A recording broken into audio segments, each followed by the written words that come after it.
అలా అన్నీ అందరూ బాగున్నారా అన్నీ? అందరూ బాగున్నారా? అందరూ భోజనాలు చేసేసారని నేను ఇప్పుడే భోజనాలు చేశానండి. ఇప్పుడే చేశాను. మా మమ్మీ తినిపిస్తేనే నేను తింటానండి భోజనాలు. లేకపోతే మా మమ్మీ లేనప్పుడు ఎక్కువ ఇంటికాడ లేకుండా ఉండదు. లేకపోతే మా అన్నయ్యలు ఇద్దరు మా డాడీ కూడా తినిపిస్తారు. మరి నన్ను రమ్మని నన్ను ఇవ్వమని అడుగుతున్నారు కదండి. మరి నేను వస్తే భోజనాలు తినిపిస్తారా అండి? ఏమనుకోకనే మా మమ్మీని వదిలేసి నేను రానండి. మా మమ్మీ అంటే నాకు అంత ఇష్టం. మా అన్నయ్య మా అన్నయ్యలు ఇద్దరు, మా డాడీ, మా మమ్మీ అంటే నాకు చాలా ఇష్టం. అందుకే నేను రాను. మీరు అంత ఇష్టంగా అడుగుతున్నారు కాబట్టి వచ్చేసి నుండే రోజులుండి వచ్చేస్తానండి. అలాగైతే మీకు ఇష్టమేనండి. మరి లేకపోతే మీరందరూ మా ఊరు వచ్చేయండి. నేను మా మమ్మీ బాగానే వంటలు చేస్తామండి. భోజనాలు పెట్టేస్తాం మీ అందరికీ. మీరు కూడా మా ఇంటికారు వెళ్దురు కానీ సరేనా అన్నీ? ఇంకా ఎవరో రిబ్బన్నులు పెట్టి జరైన్ని బాగుంటారు కన్నయ్య అన్నారండి. మా మమ్మీకి అలాంటి ఐడియా చెప్పినందుకు మీకు ధన్యవాదాలు చెప్తున్నాను.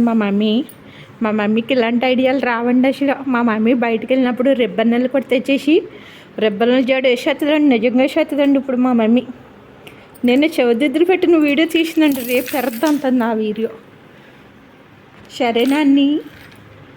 అందరూ భోజనాలు చేసేసి ఎండలో ఎక్కువ తిరగకుందండి. ఎండలు బాగా వేసేస్తున్నాయి. అసలు ఎండలో గడుపు కొత్తేస్తారు. అందుకే ఎండలో అసలు ఎవరు ఎక్కువ తిరగకొని చక్కగా 10-11 పనులు చేసేసుకుని అందరూ ఇంట్లోనే ఉన్నాను. కానీ పాపం జాబులు చేస్తారు అన్నారు. అందుకే మళ్ళీ జాబులు చేసేటప్పుడు ఎండలో తిరగాలి. మా అన్నయ్యలు ఇద్దరు కూడా ఎండలోనే తిరుగుతారు. మా మమ్మీ అన్నయ్యలాగా నేను కూడా జాబ్ చేస్తానే మమ్మీ అంటే అసలు ఒప్పుకోదు. ఇంకా నేనేం చేయనండి. అందుకే మా మమ్మీకి తోడుగా నేను ఇక్కడే ఉంటున్నా. ఈగలు కూడా తెగొచ్చేసినాయండి బాబు. మా పామాయిల తోటలో ఎరువులు ఎక్కువ తోలేసారండి బాబు. కోడి పంటల ఎరువులు కంపు బ్యాడ్ స్మెల్ చేస్తున్నా ఉండలేకపోతున్నానండి బాబు. అసలు మా కన్నారావు గారికి చెప్పాలి బయటకు తోలేసేయండి. అది వాసన వచ్చేస్తుంది భరించలేకపోతున్నాం మేమని వాళ్ళకి చెప్పేసేయాలి. సరేనా అన్నీ? నా ఫ్రెండ్స్ అందరూ అడిగానని చెప్తున్నానండి. నా ఫ్రెండ్స్ అందరికీ చక్కగా ఉన్నానండి. ఎప్పుడప్పుడు వస్తానులేండి. మీ అందరిలోకి వస్తానులేండి. నేను ఒకసారి వస్తానులేండి. ఏమనుకోకున్నాను. నేను మా మమ్మీని వదిలి రాను కానీ. సరేనండి, ఉండనండి.